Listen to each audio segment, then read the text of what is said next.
Hi there, in today's lesson we're going to be looking at arithmetic and geometric sequences.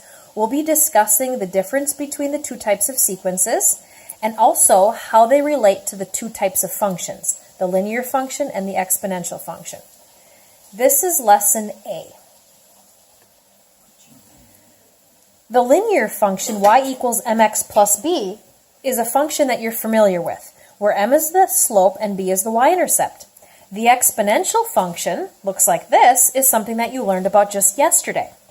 Remember, in the exponential function, it has very similar parts. They're just in a different order. So the a represents the y-intercept. Remember, that's the start of the function when x equals 0. And the b represents something similar to the slope, but it's the rate of change. It's the constant change. And that constant change is being multiplied. So this b value right here is being constantly multiplied, like a times 3 times 3 times 3, or times 1/2 times 1/2 times 1/2. And remember, yesterday we learned that this b here, if it is greater than 1, it's exponential growth. And if it's less than 1, it's exponential decay. So now let's take a look at some examples of arithmetic and geometric sequences. And let's take a look at how they're connected to these two different kinds of functions. On your next page of your notes, you're going to see how side by side we're going to compare arithmetic sequences to geometric sequences. We'll take a look at the types of patterns that we notice and how they're related to our two function rules. Let's first look at the arithmetic sequence. We'll be doing these two examples together. Let's look at the first scenario. You have a secret and you decide to tell 2 people on day 1. You then increase the amount of new people you tell the secret to by 2 people each day. Let's take a look at that as a sequence. If you tell 2 people on day 1, on the first day 2 people will know. And then you're going to increase the amount of new people that you tell by 2 each day. So the next day, let's increase it by 2, and then by 2 again, and so on. So you see here that our pattern is increasing by 2 every single day. I'm just going to put that pattern right here in that box. It's a plus 2 pattern. Now let's go over to the table. Day 1, 2, 3, 4, and 5. What's happening? On day 1, you tell 2 people the secret. So here, 2 people will know the secret. Day 2, you're going to increase it by 2, and again, and the next day again, and the next day again. So you notice here that we see a constant pattern of plus 2, which is also what we saw in our sequence. Remember, this is x, this is y. Now let's graph it and see what happens. By putting our sequence into a table, we're able to have points and graph it. So 1, 2.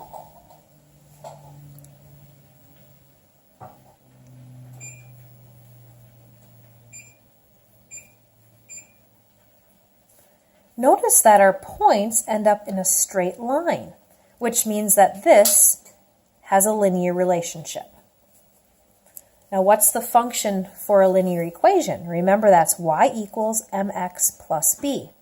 So let's write a function rule. We need to find our slope, and we need to find our intercept. Well, our intercept is when x is 0. So let's go back over here. If x is 0, let's go back up our table. Minus 2, minus 2, minus 2, minus 2, and minus 2 would be 0. Notice here the point 0, 0. So this is 0. And now our slope is our change in y, which is plus 2, over our change in x, which is plus 1. This would give us a slope of 2. So our equation is y equals 2x.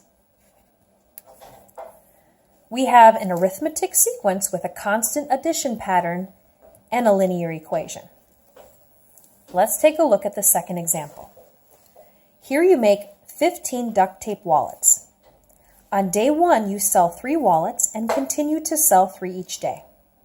So let's take a look at the sequence for this example. You start with 15 wallets, and every day you're going to sell 3. So the next day I would have 12, and then 9, and then 6, and then 3, and eventually 0. So this is a constant minus 3 pattern. I'm going to put that in the box. Well, let's go ahead and graph this on a table. Day 1, day 2, day 3, 4, 5, and so on. Now remember, you start with 15 duct tape wallets, and on day 1 you sell 3. So on day 1 you've sold 3. That means I have to go back to the time of 0 and say I have 15 duct tape wallets. And then after the first day, I would have 12 because I sold 3. And then from there, I'm going to keep selling 3. So this becomes my table. Notice that you have a constant minus 3 pattern. Let's graph it and see what happens. 0, 15, way up here. Over 1 up 12. 2, 9.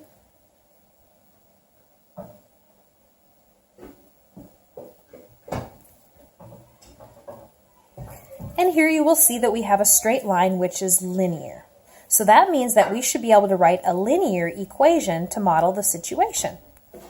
So we're going to need to find our slope, our rate of change, and our intercept. So take a look at the table. Do you see that our intercept is on the table? When x is 0, y is 15. This function starts at 15. Then let's take a look at our slope.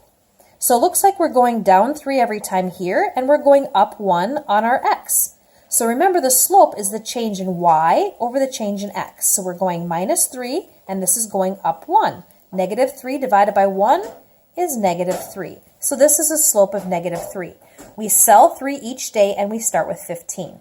So here would be our linear equation.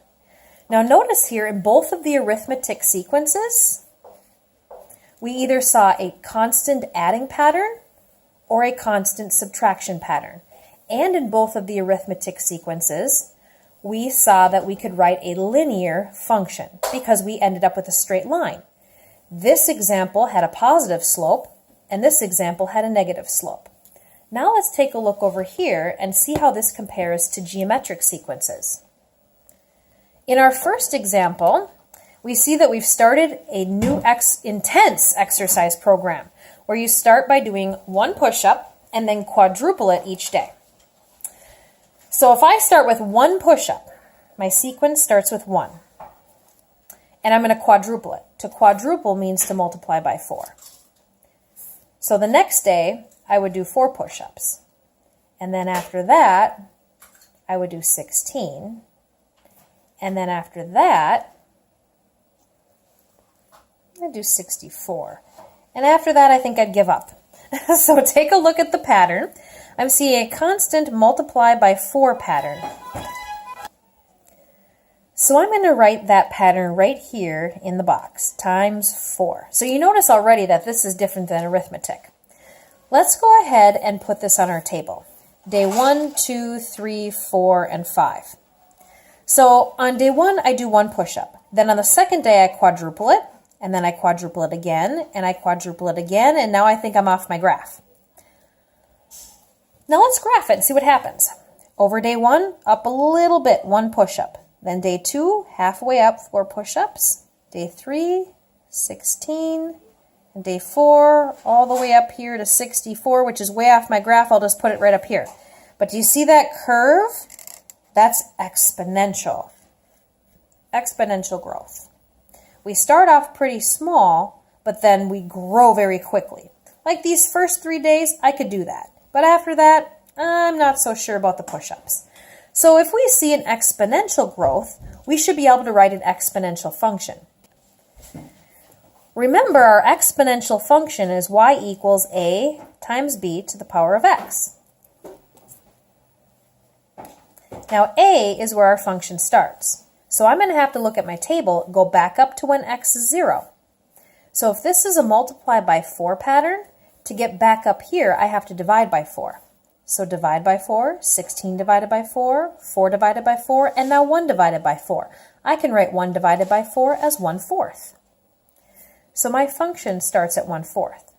Now the b is telling me my pattern or my constant change. And I can see that this is multiply by 4, so there I put a 4. Here is my exponential function. Now let's take a look at the next example.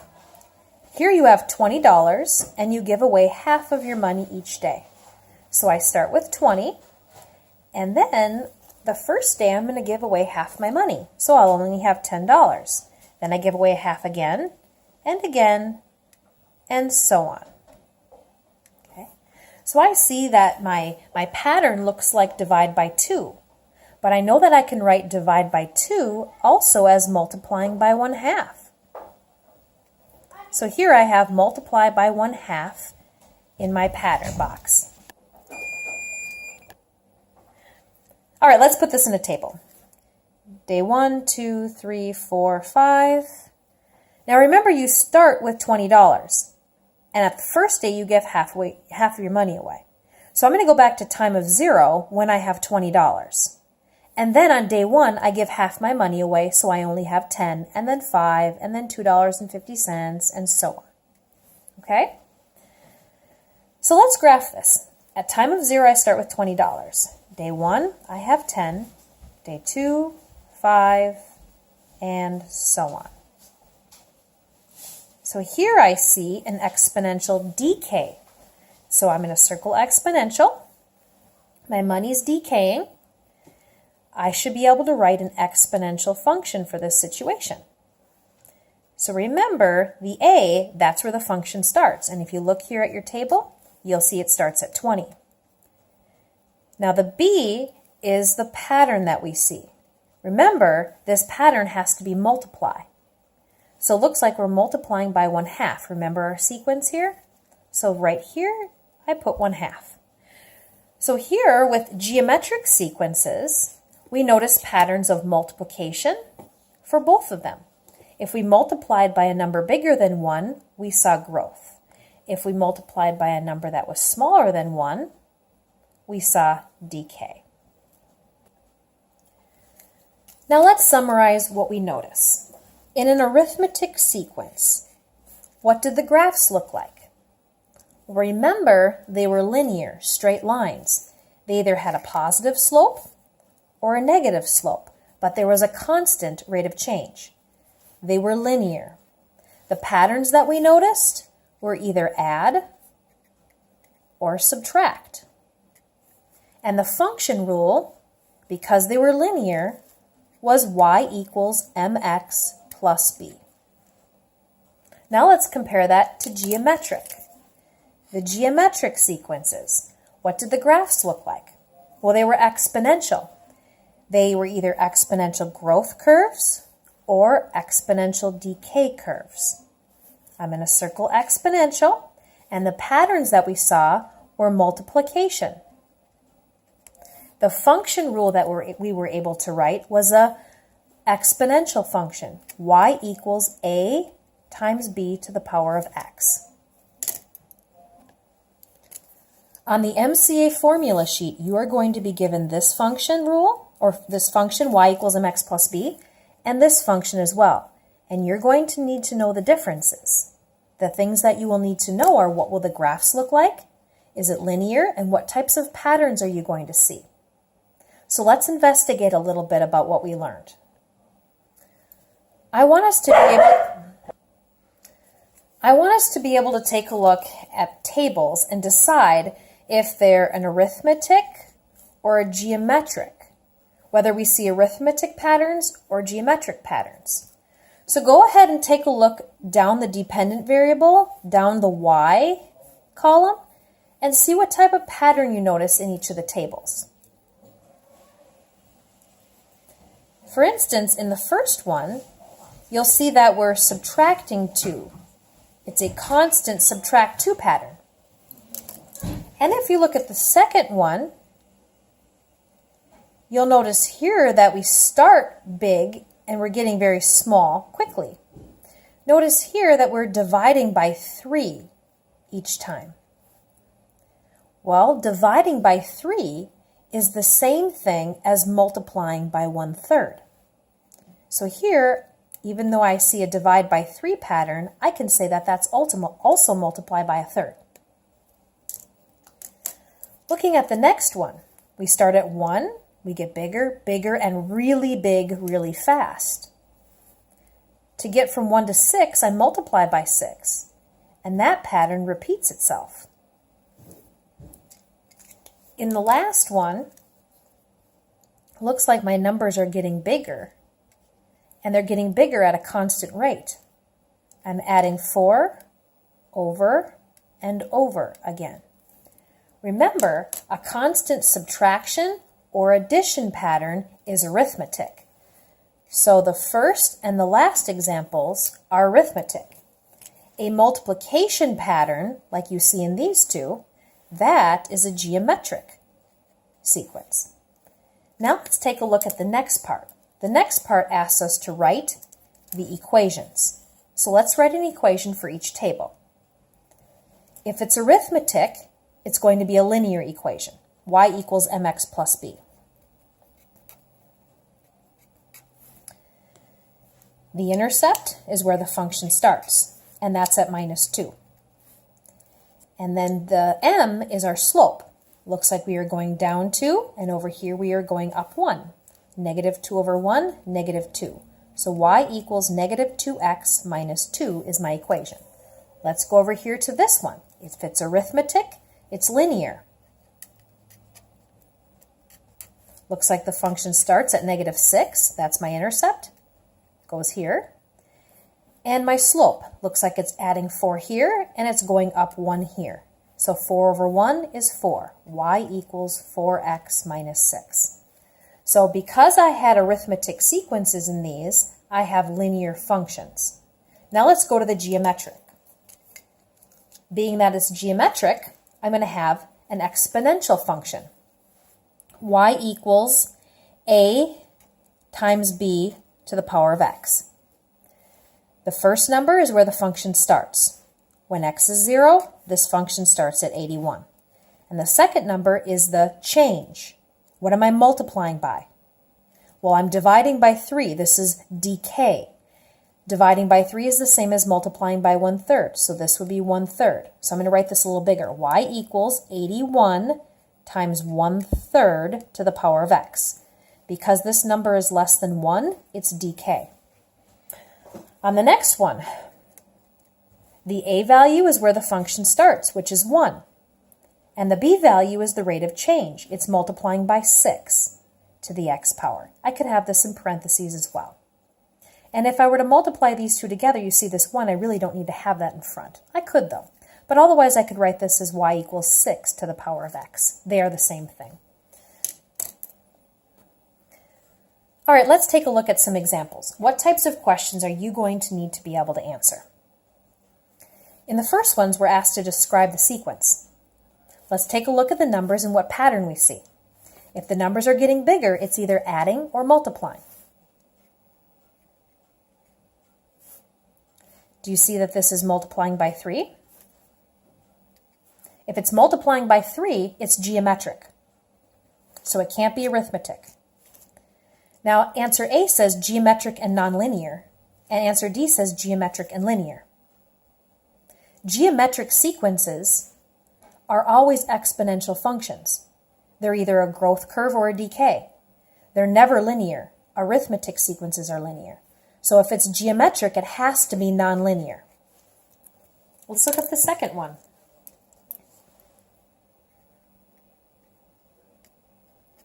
Do you see a constant -5 pattern? Well, that means it's arithmetic, so it can't be geometric. So my choices say arithmetic and linear or arithmetic and nonlinear. You know that all arithmetic sequences are linear, so answer would be B. Let's look at number 3. It's the same sequence as in number 1, but we're asked a different question. Here we're asked to identify the correct form of the sequence. If it was a multiply by 3 pattern that we noticed with the numbers, that's geometric. And we know that all geometric sequences are exponential. The geometric sequence is a function y equals a times b to the power of x. So the answer would be B. In number 4, if we look at the sequence, we can see that it's a constant pattern of +4 every single time. And we know that that's an arithmetic sequence. And all arithmetic sequences are linear, y equals mx plus b.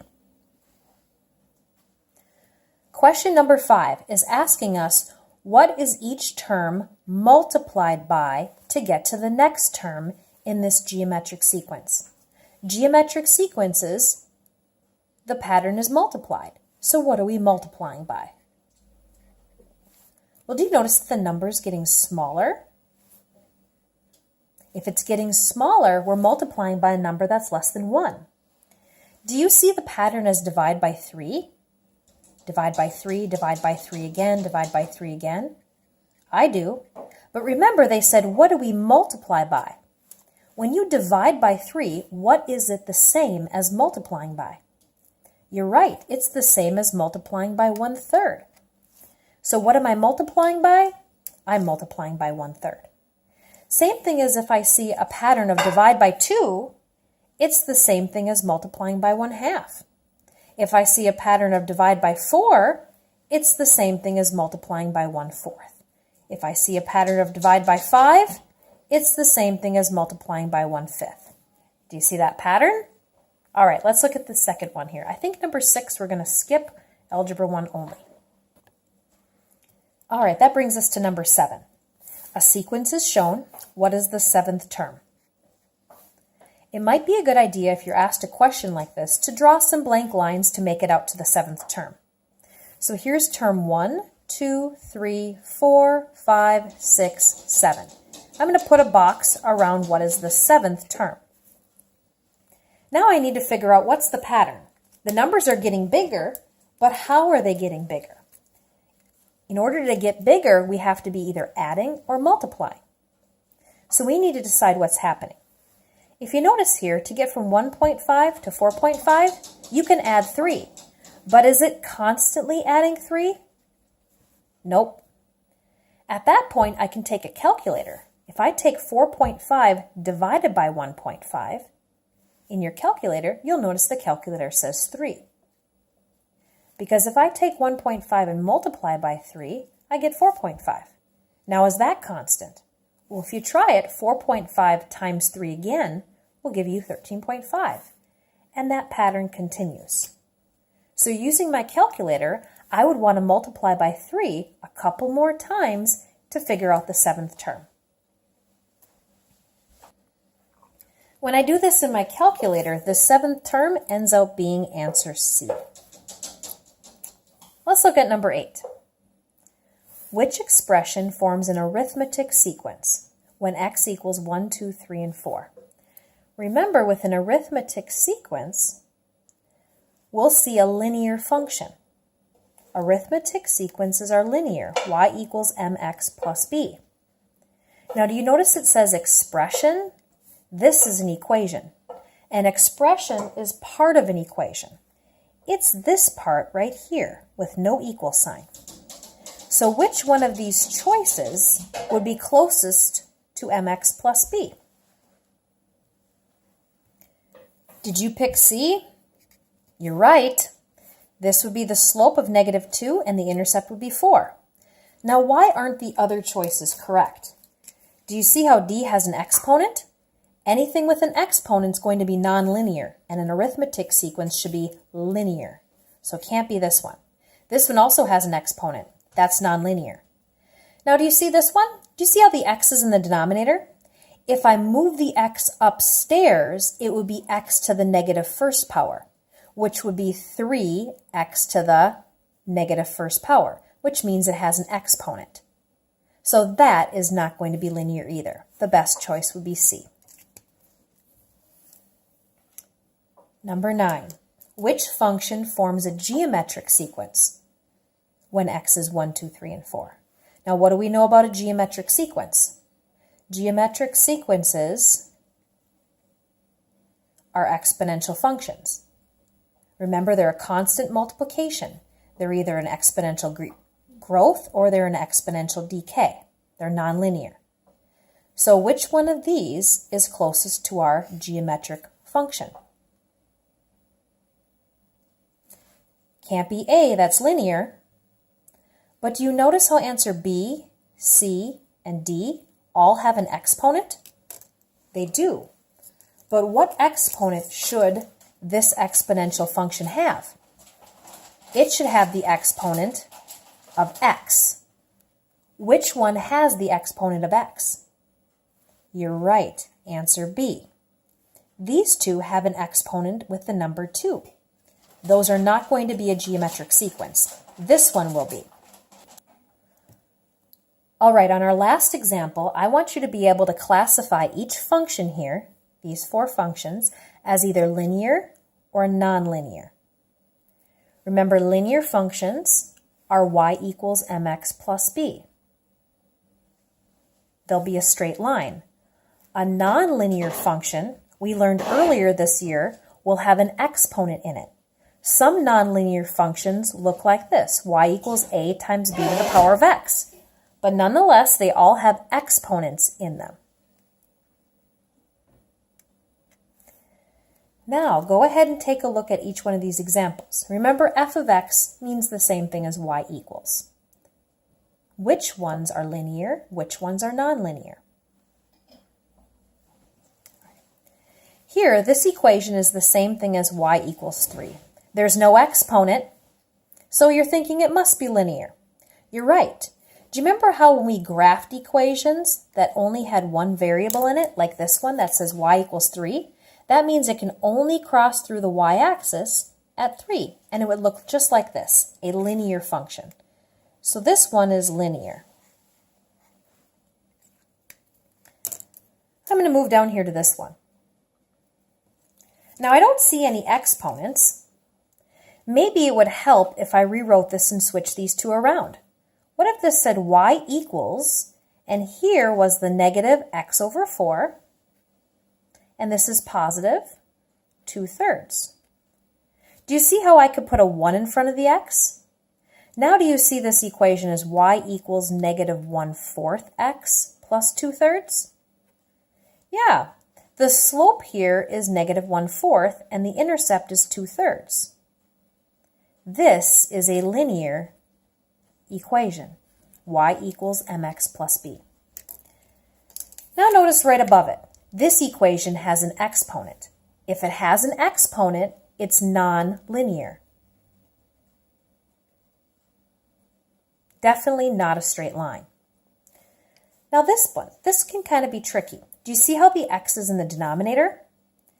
When you're looking at the equation y equals mx plus b, the x is not in the denominator. If I made this a fraction, I would write it over 1, which would make the x in the numerator. So let's move the x to the numerator and see what happens. If I move it upstairs, right now it has a positive 1 exponent, but by moving it upstairs, it's going to have a negative 1 exponent with a 7 in front. So the equation would be y equals 7x to the negative first. Now, is that written in slope-intercept form? No, because I see that there's an exponent. So this one would be non-linear. If you see a function where the x is in the denominator, it's a nonlinear function. And there we have it. That was the sequences A notes. Have a great day.